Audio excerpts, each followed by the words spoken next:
తర్వాత ఏదో పాటలు ఇచ్చింది. దానికన్నా ఇంకా బ్రహ్మాండంగా ఉండాలనే ఉద్దేశంతో ఇంటి వచ్చిన వెంటనే పక్కా ఇల్లు కట్టించిన విషయం మనకు తెలుసు.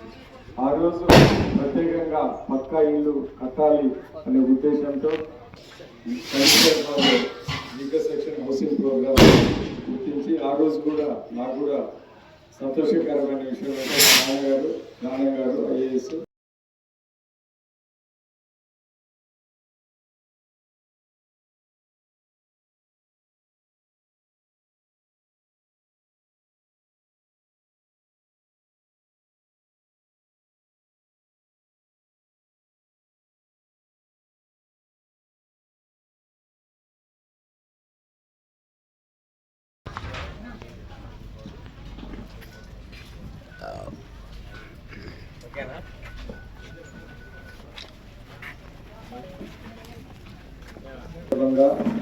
మైనపాడు గ్రామంలో ఘనంగా జరగడం ఎంతో సంతోషకరం.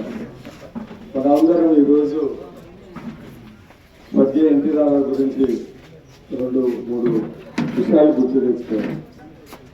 ఏంటిదంటే ఆయన సినిమా రంగంలో ఒక మంచి యాక్టర్గా గుర్తింపు వచ్చింది. ఆయనకి రాజకీయాల్లో రావాల్సిన అవసరం కూడా లేదు. బాగా స్థిరపడి మంచి డబ్బులు సంపాదిస్తూ ఉన్నాడు.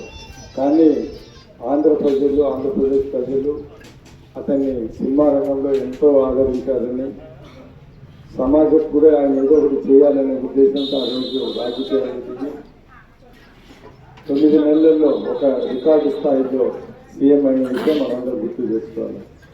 ఆయన వచ్చిన వెంటనే ఈరోజు మనం అతన్ని ఇంత ఘనంగా గుర్తిస్తున్నామంటే ఆయన చేసిన పనుల వల్లనే. కొన్ని ఈరోజు మనం గుర్తు చేసుకోవాల్సిన పనులు ఏంటి అంటే, ఆ రోజు పట్వారీ సంస్థ ఎంతో ఇబ్బందులు మామూలు ప్రజలకి ఎంతో ఇబ్బందులు చేస్తూ ఉన్నారు. దాన్ని ధైర్యంగా ఆయన రద్దు చేసి ఈరోజు ఒక మంచి పాలన తీసుకునే మనం గుర్తు తెచ్చుకోవాలి. ప్రజారాజ్యంలో ప్రజలే ముఖ్యులనే ఉద్దేశంతో ఆ రోజు మండల వ్యవస్థను తీసుకొని వచ్చారు. ఇంతకుముందు సమితి అంటే ఎంతో దూరం 100 కిలోమీటర్లు ఎవరైనా పనులు కావాలని అంత దూరం వెళ్ళేవారు. ఈరోజు మండల వ్యవస్థను తీసుకొని వచ్చి ప్రజల దగ్గరికి పాలన తీసుకొచ్చిన వ్యక్తి స్వర్గీయ ఎన్టీ రామారావు గారు అనే విషయం మనం గుర్తు తెచ్చుకోవాలి. అదే కాకుండా రైతుల విషయంలో ఎన్నో మంచి పనులు చేశారు.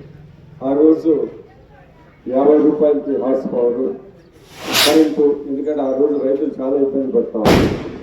అదేవిధంగా ఆ రోజు తెలుగు గంగా ప్రాజెక్టు చేసి ఎన్నో ప్రాంతాలకి ఆయన మంచినీటి సాగునీటి ఇచ్చిన విషయం మనం గుర్తు తెచ్చుకోవాలి.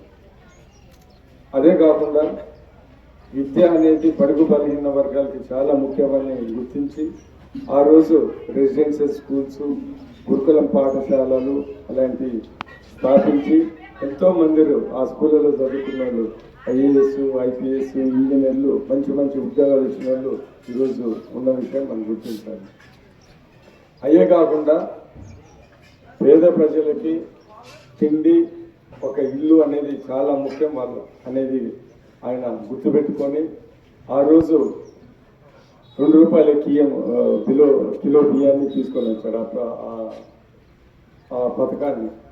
అంతకుముందు ఎప్పుడైనా కానీ ఇది తెల్లన్నం అనేవాళ్ళు, ఏదైనా పండుగ రోజులలో తెల్లన్నం అందరూ వండుకునేవాళ్ళు.